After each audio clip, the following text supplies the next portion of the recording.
Microphones. It's important that you have a decent microphone if you're launching a radio station or you're starting a podcast. But with so many options on the market, which one should you go out and buy? All of that and more in today's video, so stay where you are.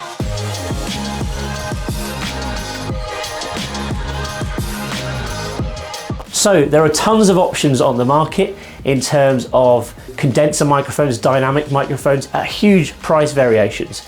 But which ones are the best ones to go out and buy? And who is using the best microphones? When you watch people like Joe Rogan or Howard Stern, what microphones are they actually using? Well, I'm going to reveal all of this and more in today's video. I've actually got 20 different microphones to look at today. I'm very lucky because I've tried and tested most of these. Some of them I haven't. And what I've done is separated these into 4 different categories for you. And I'm going to highlight one out of each category that is going to be my top recommendation. So let's dive into it. Here are the 20 best microphones on the market from my perspective. Please leave your comments below if you think I've missed anything. I'm intrigued to see which of these mics is your favorite. All right, let's go. All right, so you might have seen your favorite podcast or radio stars using various different types of professional microphone in their studio, but which ones are they using? So what I wanted to do today is give you a summary of all of these mics that you see here on the screen, plus also a bunch of others to sort of fit into 4 different categories. In fact, we're going to be looking at 20 different microphones today. I've used or own about half of these. In fact, maybe more than half. I'd say probably about 80%. We have these in our office. So a lot of them have been tried and tested. There's a few that haven't. I'll be open and honest with the ones that I think I haven't actually tested out myself. So these are going to be split into 4 categories. First of all, condenser microphones. I'm speaking to you on a condenser microphone right now. They're my personal favorite. So we're going to first of all look at 5 premium condenser microphones and then 5 budget condenser microphones. When I say budget, I say under $300, okay? So, and don't worry, these aren't all going to be around the $300 price tag. We're going to be kind of covering a range of cheaper alternatives. Some of these more expensive ones do fall into the thousands category. So they are for, you know, proper enthusiasts or people who have got more of a budget. Perhaps you're opening a professional studio or a professional voiceover business, or you just want to, you maybe have a lot of money to spend, you know, and you're doing really well with your business. So you want to invest in a top-notch microphone. These are the ones for you. Likewise, with dynamic microphones, which seem to be really popular with podcasters, we're going to look at a bunch of premium options and then a bunch of more budget-friendly ones for under $300. So without further ado, let's get stuck into our first category, which is condenser microphones in the premium category. I'm going to start off with the granddaddy of them all. This is the Neumann U87. It's been around for 50 years. It's handmade in Germany, and this was used by the likes of the Beatles back in the day to record music, and it's still used today by lots of recording artists. Ed Sheeran, you know, you name it. All these big recording artists will use this microphone to record vocals, to record instruments, but also it's used by a lot of radio stations, especially the ones with the bigger budgets and the fancy studios. I'm talking likes of BBC Radio 1 use these microphones, BBC Radio 2, NPR, and so on and so forth. It's popular because it's incredibly clear. You know, it's got this kind of real sparkle to it, and you can just hear almost every single detail of someone's voice. So really popular. If you can afford this, it's around £2,000 or $2,800. A pretty fair price tag, which is why I've scored it a little bit down on value, because ultimately this is where of most people's reach. But this is what they're using at the top level of radio and podcasting. Now, this is the microphone I'm actually speaking to you on right now, and I'm a big fan of it. It's still pretty pricey, around £800 or $1,000, but it's like the baby version of the U87. It uses the same capsule, which is the little gold ring you can see. It's incredibly clear. I think it sounds amazing, and it's actually used as the primary microphone in a lot of commercial radio studios around the UK. Now, the thing about condenser microphones is you really need either a studio or a very quiet room in order to use them with some kind of soundproofing, because they do tend to pick up on every single detail.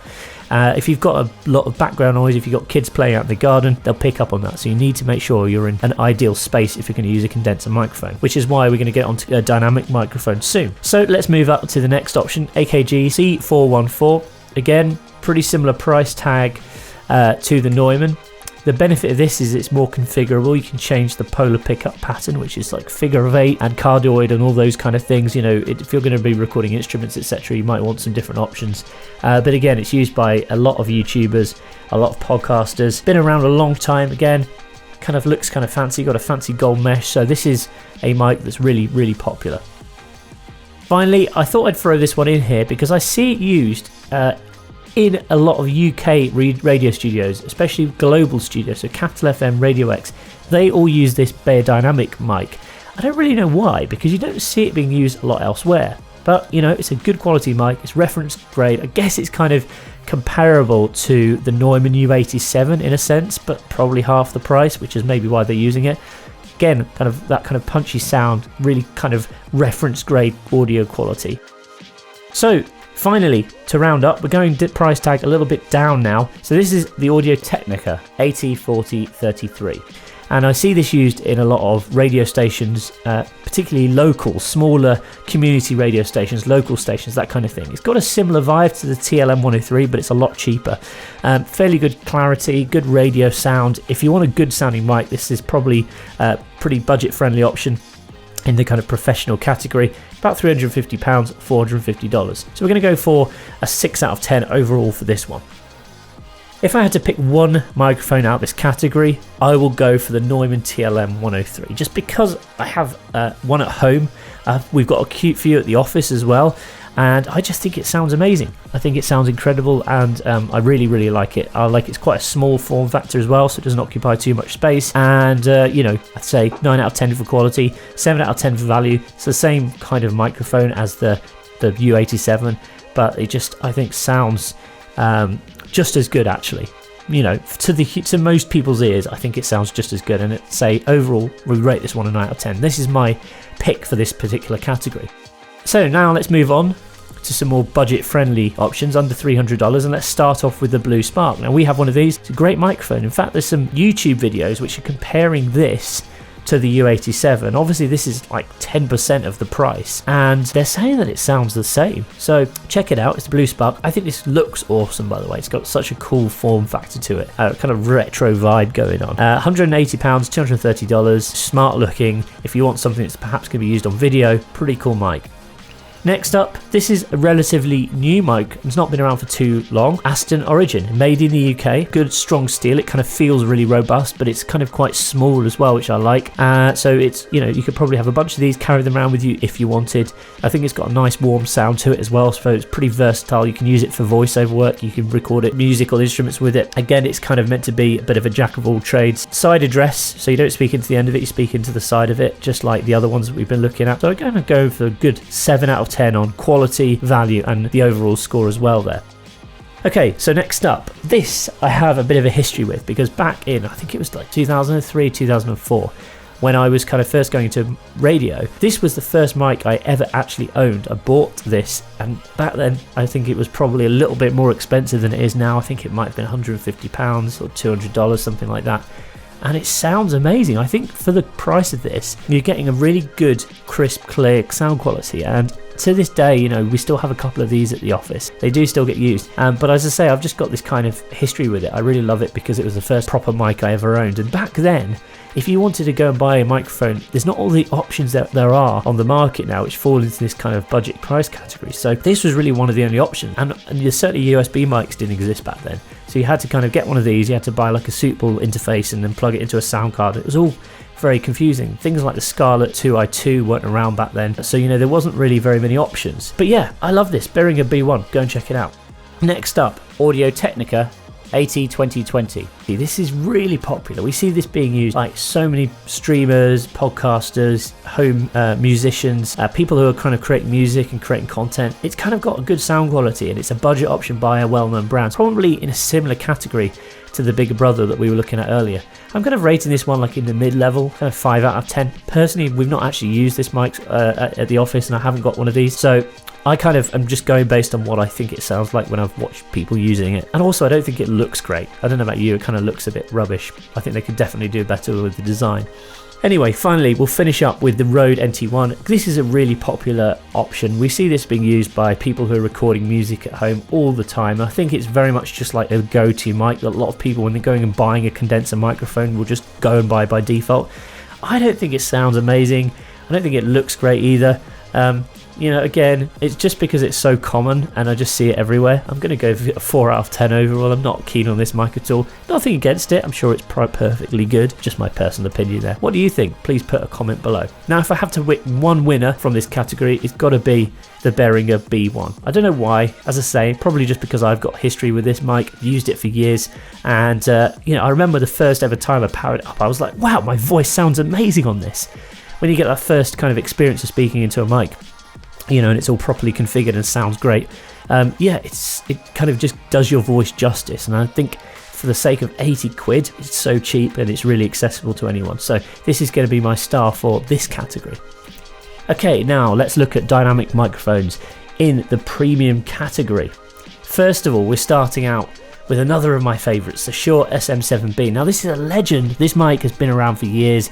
It's used all over Europe, mainly in radio studios, but the version of this microphone, its kind of predecessor, which is very, very similar looking and similar sounding, was actually used by Michael Jackson to record the Thriller album. It's popular in the podcasting world, but also we see it being used a lot by recording artists, singers, voiceover artists, and obviously radio presenters as well.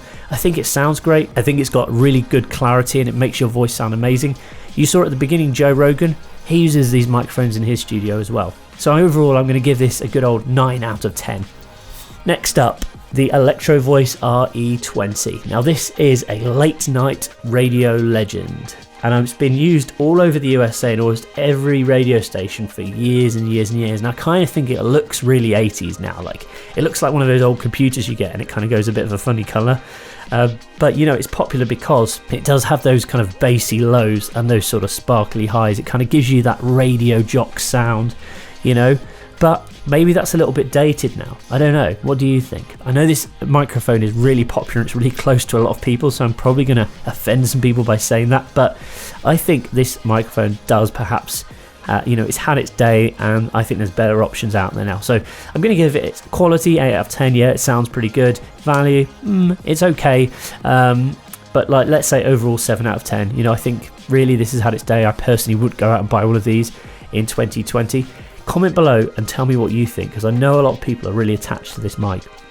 This is kind of like the more grown-up, shinier, newer version of the RE20. It's called the RE27 N-D, and I think the ND thing has got this variable D, so basically that means it doesn't matter if you're really close up to the mic or a little bit further away, you kind of get the same sound, because a lot of mics suffer from this thing called the proximity effect, which is basically this: when you go really close, it kind of makes your voice go really rrr. This mic is meant to sort of minimize that, and it means also as well, you kind of, if you're going off to the side, it doesn't matter too much. I think this has got a bit of a brighter sound than the RE20. I think it's been updated to sort of maybe sound a bit more fresh, a bit more modern.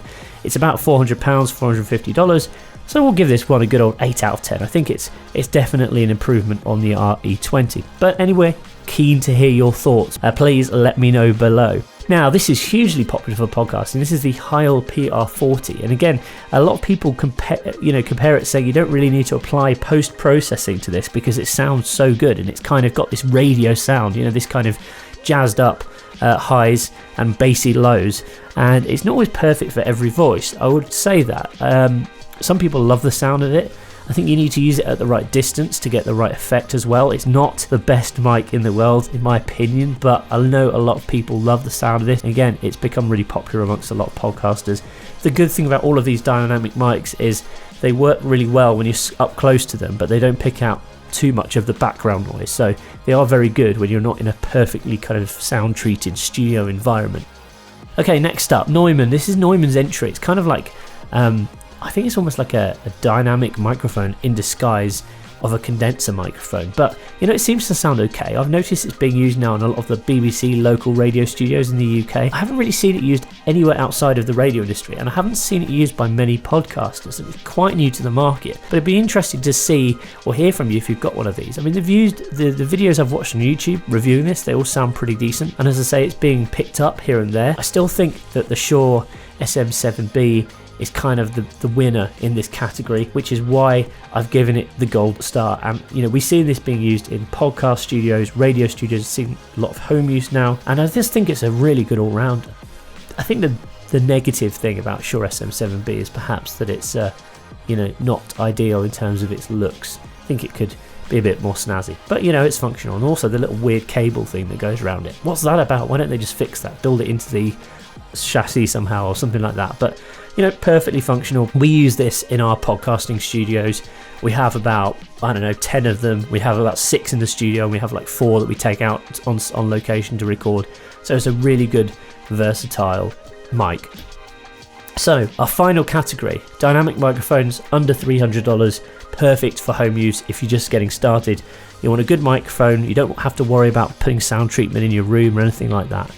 Let's have a look. First of all, the electro-voice RE320. Now, I'm a big fan of this microphone. I think it sounds great. We actually had a radio station. We had 4 of these mics in the studio, and we purchased them as a kind of low-budget alternative to the RE20 or the 27. I think it's got a bit of a like liver sound to it. It kind of sounds a bit more sparkly on the top and not as kind of bassy and muddy on the lows. So this is kind of one of the reasons we went for it, because we wanted something that sounded kind of perky and exciting and modern. A lot of people don't like this microphone for some reason. Don't really know why. I actually think it looks cool as well, the fact it's been made into a sort of matte black finish versus that kind of weird 80s grey looking thing.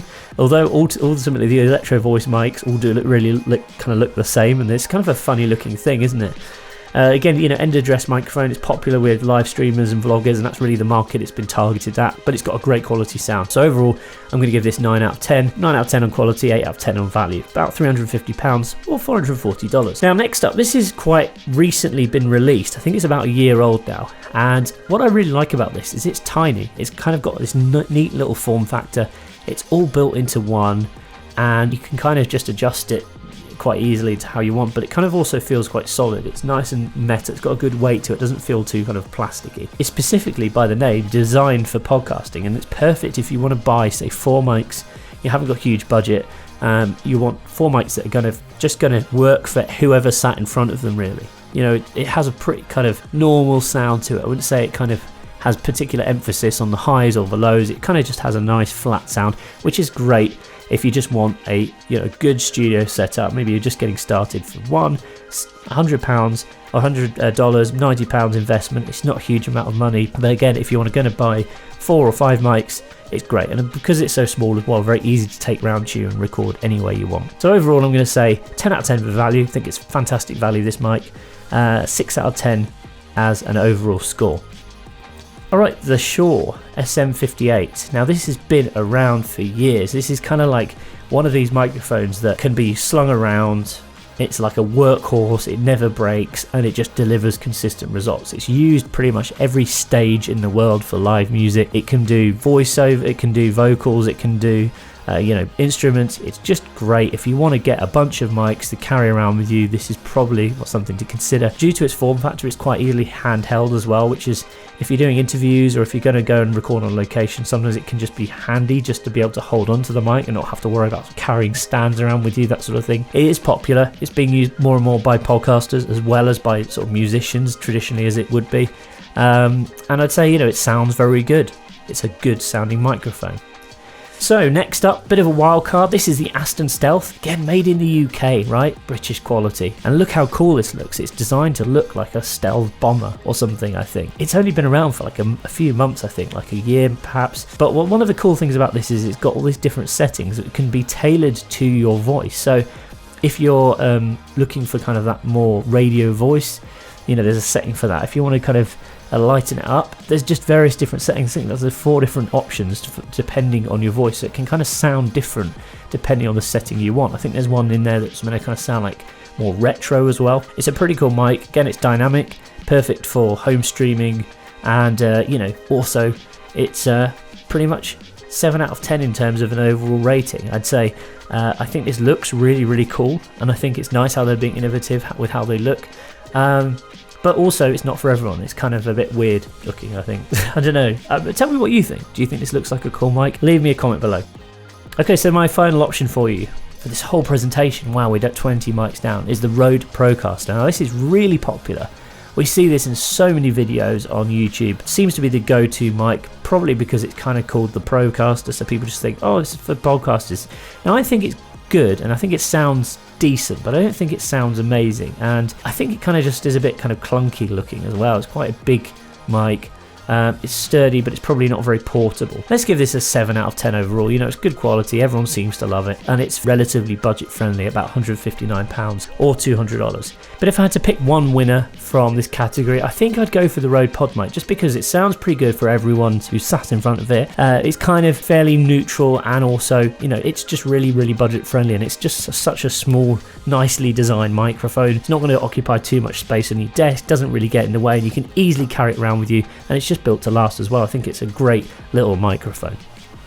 Hey, wait, before you go anywhere, firstly, I hope you enjoyed that video. I really love making videos like this for you. Please remember to give it a thumbs up, and if you want more videos like this, subscribe to my channel. I'm making them all the time. Now, if you're interested in starting your own radio station, I'd like to share with you my 5-step startup checklist, which I've created after working with thousands of radio stations over the past 15 years. Now, in this guide, not only do I share with you 5 steps to starting a radio station with minimal fuss and no technical headaches, but I also want to share with you a lot of the pitfalls that I see people making time and time again. Now, having worked with thousands of radio stations, we see people making the same mistakes. So it's really simple to avoid a lot of these, and I outline them in this guide. Whilst you're here, I'd also love to set you up with a one-on-one discovery call with a member of my team. They'll discuss your idea for a radio station and figure out a plan of action to get you started as quickly as possible. So to get started, just head to jamesm.com/radio. That's jamesm.com/radio. I'll put the link down here on the screen, and there'll also be a link in the description as well, where you can download my 5-step radio startup checklist and also book a one-on-one discovery call with a member of the team. Thanks very much for watching this video, and I look forward to speaking to you soon. All right, take it easy.